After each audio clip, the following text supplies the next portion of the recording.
성경 봉독 하십시다. 이사야 11장 보십시다. 이사야 11장.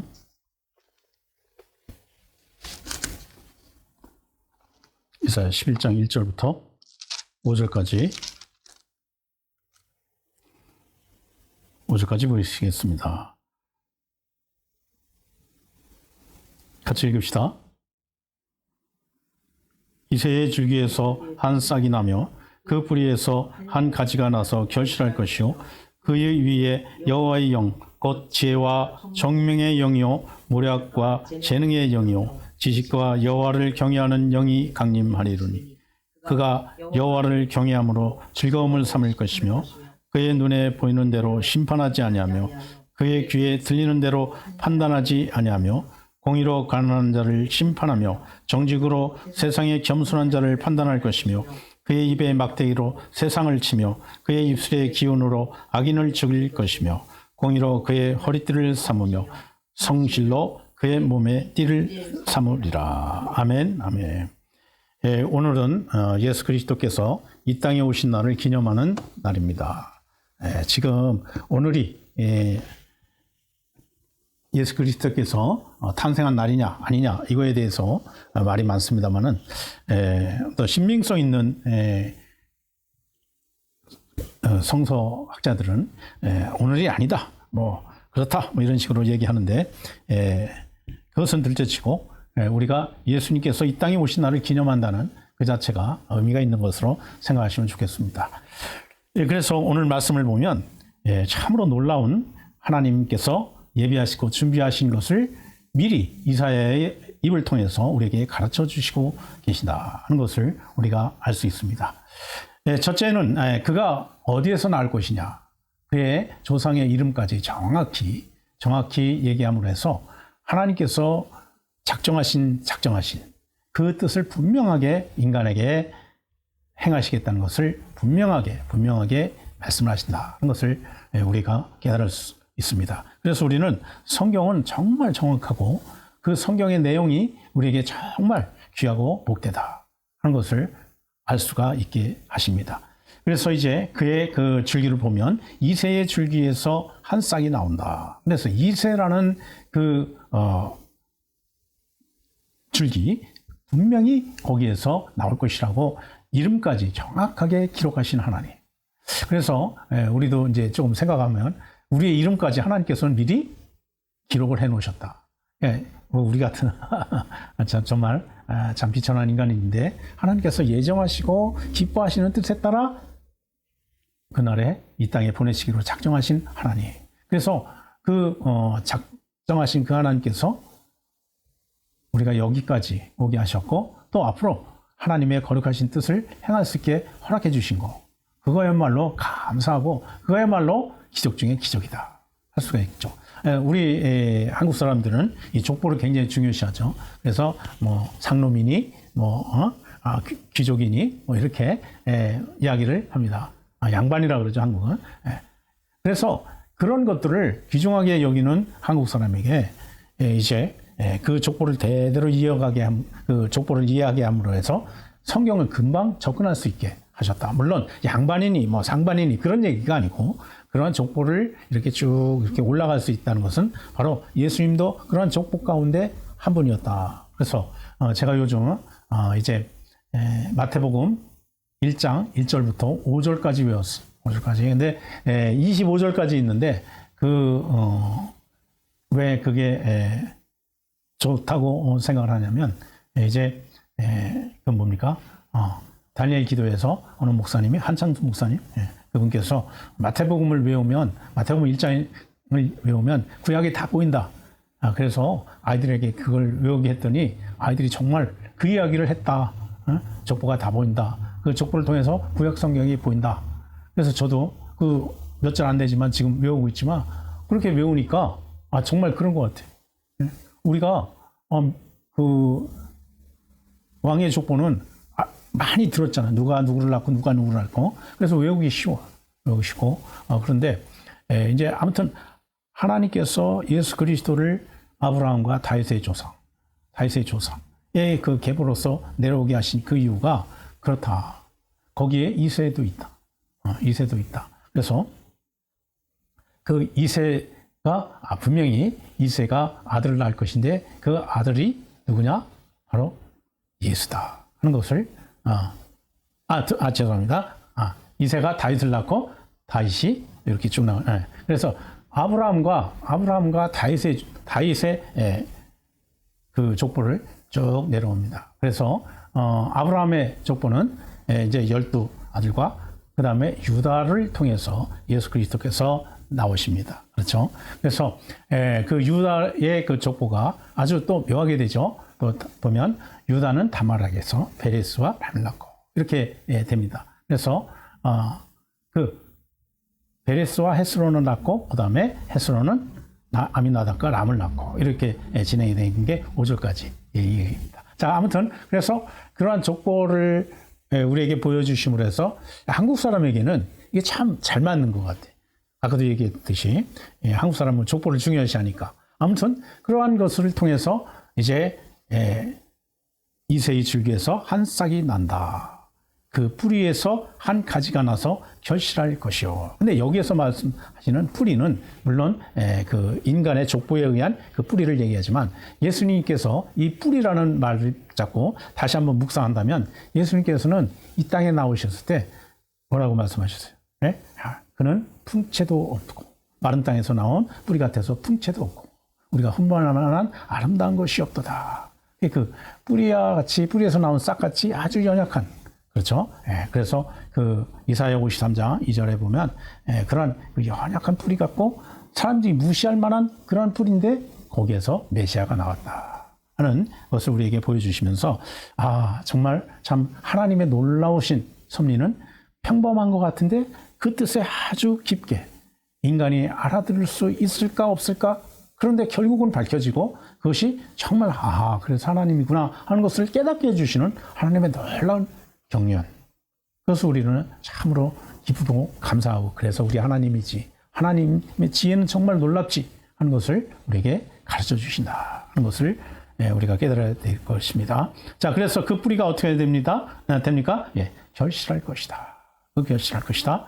그 위에 여호와의 영, 곧 지혜와 총명의 영이요, 모략과 재능의 영이요, 그 지식과 여호와를 경외하는 영이 강림하리니 그렇게 말씀을 하셨습니다. 정말 보잘것없는 무시해도 될 만한 그런 뿌리에서 나온 거, 별로 힘도 없고 사람이 관심을 갖지 않는 그 뿌리에서 나왔다 하는 것을 우리에게 말씀해 주셨습니다. 우리가 지금 방금 읽은 대로 보면 하나님께서 그 뿌리, 이제 그 뿌리 곧 이제 자꾸 일본말이 나오려고 그러니까 일본말이 나오니까 이제 한국말로 설교하는 게 이게 몇 년 만인지 모르겠어요.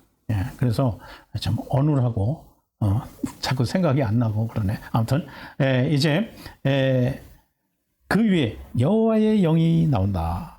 여호와의 영이. 자, 이사야 61장 1절부터 찾아봅시다. 이사야 61장 1절. 시작. 주 여호와의 영이 내게 내리셨으니 이는 여호와께서 내게 기름을 부으사 가난한 자에게 아름다운 소식을 전하게 하려 하심이라. 나를 보내사 마음이 상한 자를 고치며 포로된 자에게 자유를, 갇힌 자에게 노임을 선포하며. 아멘, 아멘. 이제 예수님께서 이 땅에 오셔서 무엇을 할 것인가 그것을 분명하게 이사야는 우리에게 말씀해 주고 계신다. 그래서 이제 여호와의 영이 임하셔서 그에게 기름을 부으시고 그에게 기름을 어떻게 부으셨어요? 세례 요한을 통해서 세례를 받게 하심으로 해서 성령이 비둘기같이 임하는 것을 예수님께서 직접 확인하시고 당신이 하나님의 아들이심을 더욱 확신하셨고 그 일을 시작하셨죠. 그래서 그가 시작하신 일이 바로 뭡니까? 여기에 61장 1절에 대한데요. 가난한 자에게 아름다운 소식. 그것을 우리가 뭐라 그러죠? 복음이죠. 복음이라고 말씀하시는 것이죠. 그래서 복음을 전하기 시작하셨다. 전도를 하기 시작하셨다 하는 것을 말씀해 주셨죠. 그리고서 그것뿐만 아니라 마음이 상한 자를 고치고 포로된 자에게 자유, 갇힌 자에게 노임을 선포했다. 말씀을 하시면서 영육 간의 모든 문제를, 인간의 모든 문제를 해결해 주시는 분이 되어 주셨다 하는 것이죠. 그래서 그가 가는 곳마다 정자들이 나음을 입었고, 그가 예수 그리스도를 통하여 하나님의 아들임을 깨닫고, 하나님의 아들임을 믿는 자마다 하나님께서 주시는 거룩한 구원을 그들도 이제 받게 되었다. 그래서 이제 여기서 중요한 것은 바로 가난한 자에게 준다. 가난한 자에게 아름다운 소식을 전한다. 가난한 자는 것은 뭐예요? 가난한 자에게 제일 필요한 것이 뭡니까?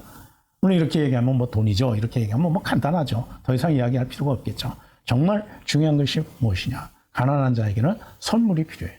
당신에게 돈 줄 테니까 나를 위해서 뭘 해달라. 이거 아니라 그냥 당신한테 줄 테니까, 당신에게 줄 테니까 선물로 받아라. 그래서 예수님께서 또 뭐라고 말씀하셨죠? 아침 일찍에 포도원에 들어간 사람, 저녁 늦게 들어간 사람이나 같은 한 대량의 주셨다는 그 비유를 통해서도 말씀해 주신 게 바로 뭐예요? 가난한 자에게 제일 필요한 것이 선물이다 하는 것을 우리에게 말씀해 주신 거죠. 그래서 가난한 자에게 선물로서 무엇을 주셨다? 아름다운 소식을 주었다. 그 아름다운 소식이 바로 뭡니까? 복음을 통해서 하나님의 나라가 이 땅에 임하셨다. 즉 예수는 그리스도라는 것을 그들에게 확실하게 전해줌으로 해서 그들이 어때?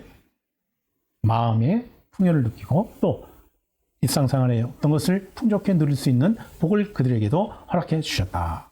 또 나를 보내서 마음이 상한 자를 고치고, 요즘은 교회에서 복음을 잘 전하지 않고 복음보다는 이 치유의 은사, 현대인들의 갖고 있는 여러 가지 정신적인 문제에 대해서 관심을 가지고 치유라고 이렇게 인터넷에 놓으면 그 예배가 거의 치유에 대한 것을 이야기하고 그렇게 함으로 또 교회가 부흥하고 있는 것도 없지 않아 있습니다. 그러나 정말 중요한 것은 바로 뭐냐? 복음 없이 치유가 이루어질 수가 없다.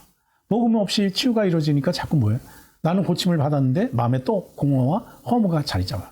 구원받았다는 확신이 없기 때문에 그것이 다 자꾸 반복이 되는 거예요. 자, 오히려 가난한 자에게 전달된 하나님의 복음, 예수 그리스도의 복음을 마음속에 확신을 가지고 믿고 의지한다면 자연적으로 치유가 일어나는데, 글쎄 제 의견은 그렇습니다만 아직도 그 치유에 대한 것만 집중하다 보니까 무엇을 도입해야 되느냐? 심리학을 도입을 해야 사람의 마음을 이제 풀어줄 수 있는 것을 한다 이 말이에요. 그래서 눈 감아봐라, 뭐가 보이냐, 뭐 엉뚱하게 이야기하고 또 그렇게 함으로 해서 또 치료를 필요하는 또 문제가 생긴다 이 말이죠. 그래서 우리 하나님 앞에 정말 중요한 것이 무엇이냐? 마음이 상한 자를 고침을 받으려면 복음이 들어가지 않으면 안 된다는 것을 명심해야 되겠다. 그래서 우리 교회도 그러한 것에 현혹되지 않고 뭐 나섰다, 뭐 어쩌다. 물론 그것이 사도행전적인 그러한 복음 전도의 방법입니다. 또한 저도 그렇게 기도하고 있습니다만 진짜 중요한 것은 바로 무엇이냐? 복음이 그를 치료하고 그 복음을 위해서 그들의 육신의 병이 낫고 그런 정말 근원적인 치료가 있어야 되겠다 하는 것을 저는 생각하고 기도하고 있습니다. 자, 그래서 갇힌 자에게 노임을 받는다.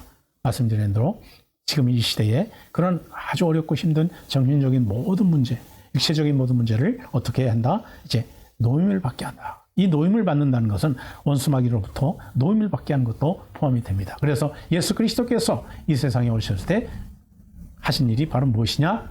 귀신을 내어쫓고 그들에게 복음을 전한 것을 우리는 너무나 쉽게 발견할 수 있습니다. 그래서 우리 하나님께서는 예수 그리스도를 통하여 이런 일을 할 것이라고 말씀을 해주셨고, 누가복음 3장 22절 찾아보십시다. 누가복음 3장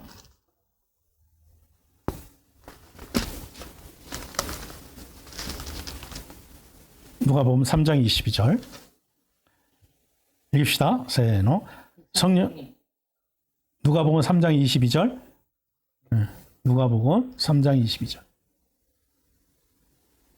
세노 성령이 비둘기같이 형체로 그의 위에 강림하시더니 하늘로부터 소리가 나기를 너는 내 사랑하는 아들이라 내가 너를 기뻐하노라 하시니라. 아멘. 아멘. 이제 이사야서에서 말씀하신 그 말씀이 너는 내 아들이다 말씀을 하시면서 그에게 아들에게 뭘 주셨다? 성령을, 지혜를, 총명을, 명철을, 그 다음에 제일 중요한 것은 하나님을 경외하는 것을 가르쳐 주셨다. 이 세상에서 제일 겹된 것이 무엇이냐? 우리 교회 다니면서 뭐 몇십 년 예수 믿는다면서 제일 결핍된 것이 무엇이냐? 하나님을 경외하는 것을 잃어버렸다. 네? 내가 구원받았어. 기뻐요. 감사해요. 자, 하지만 정말 세월이 지나갈수록 하나님을 경외하는 그러한 두려움을, 하나님을 두려워하는 마음을 자꾸 잃어버린다. 그래서 이제는 뭐다? 이제 술에다 물을 탄 것처럼 밍밍해졌어. 뜨거웠던 믿음이 없어. 오히려 뜨거운 믿음을 갖고 있으면 광신이라고 그렇게 사람들은 이야기할 정도의 시대가 되었다. 그래서 그것이 바로 무엇이냐? 하나님을 두려워하지 않는다. 하나님을 두려워하지 않는다. 하나님을 두려워하지 않는다는 것, 바로 하나님을 경외하지 않는 것. 그것이 가장 큰 문제인데도 우리는 자꾸 문제를 다른 데서 찾고 있다 하는 것을 이 시대에 사는 우리가 이제 봐야 됩니다.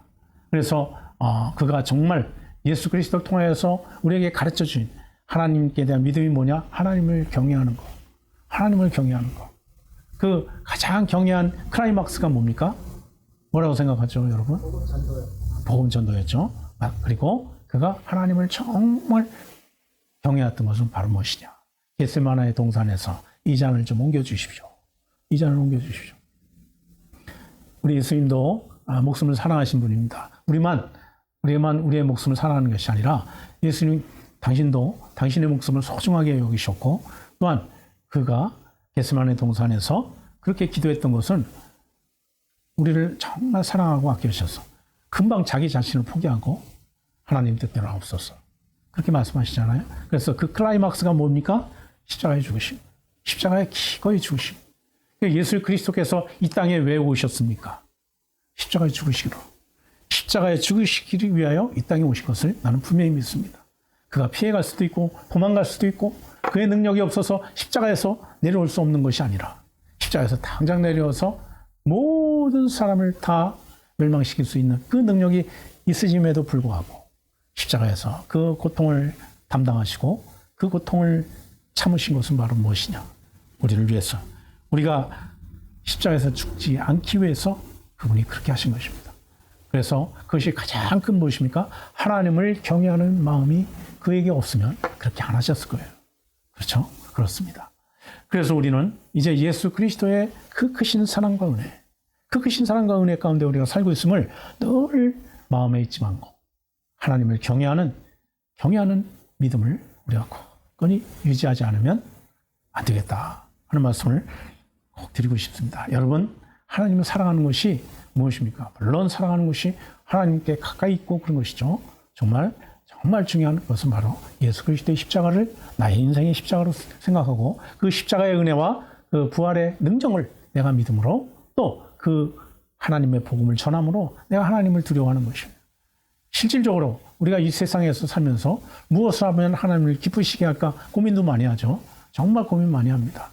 그러나 글쎄 제가 제 생각인 줄만 모르겠습니다만 하나님께서 내게 주신 귀한 이 생명을 남에게도 나눠주는 것, 즉 전도함으로 해서 같이 하나님의 영생의 기쁨을 누리는 것, 이것이야말로 하나님을 존경하는 것이 아닌가, 하나님을 사랑하는 것이 아닌가 생각이 듭니다. 자, 그래서 이제 우리는 예수 그리스도께서 이 세상에 오셨을 때 그렇게 하셨다. 자기 자신을 죽음에까지 기꺼이 십자가에 그 걸어가신 그 모습을 우리가 마음속에 깊이 생기면서 하나님을 찬양하는 귀한 날이 되어야 되겠다 하는 것을 우리에게 말씀해 주고 계십니다. 자, 이래서 3절을 보면 3절 보십시다. 자, 본문으로 돌아와서 이사야 11장 1절에 본문을 돌아가십시다.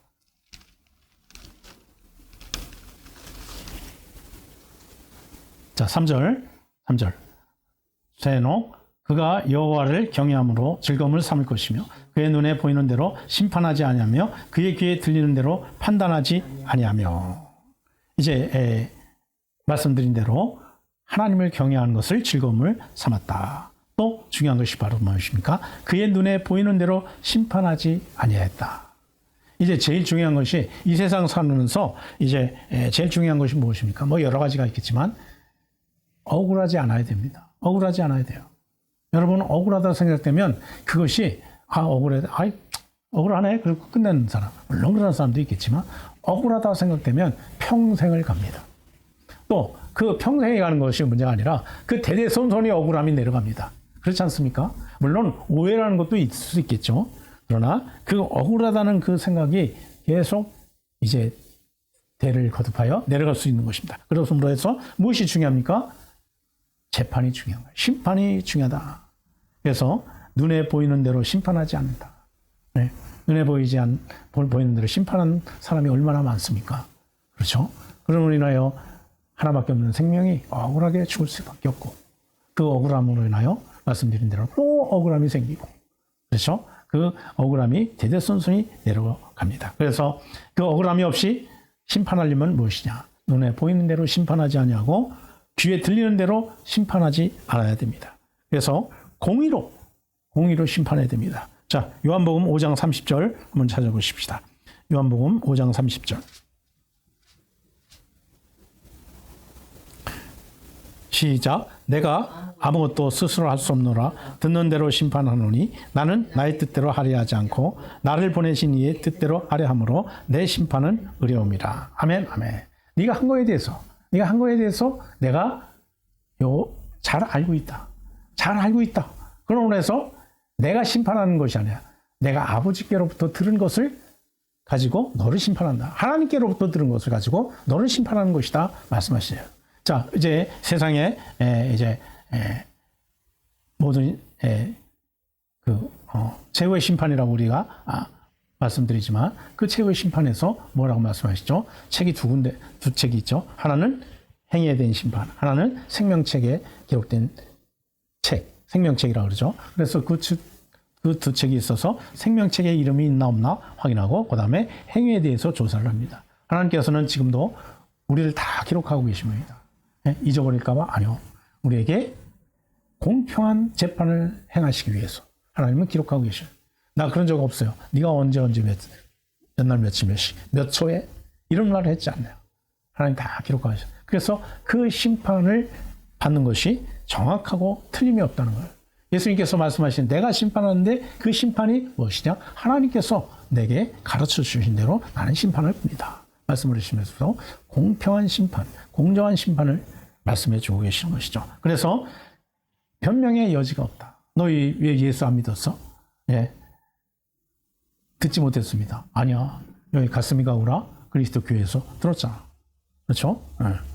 자, 아무튼 하나님께서는 그런 분입니다. 이 재판에 대한 문제가 굉장히 큰 문제예요. 뭐 지금도 이 재판에 대한 문제가 끊이지 않고 있습니다. 뭐 옳다 그러다 얘기하고 판사가 잘못 판단했다든가 이런 얘기가 나오는데 하나님은 그럴 분이 아니시다. 시편 72편 2절 4절 한번 보십시다.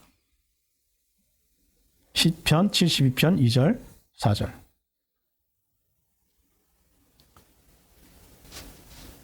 시작. 그가 주의 백성을 공의로 재판하며 주의 가난한 자를 정의로 재판하리니. 4절. 그가 가난한 백성의 억울함을 풀어주며 궁핍한 자의 자손을 구원하며 압박하는 자를 꺾으리로다. 아멘, 아멘.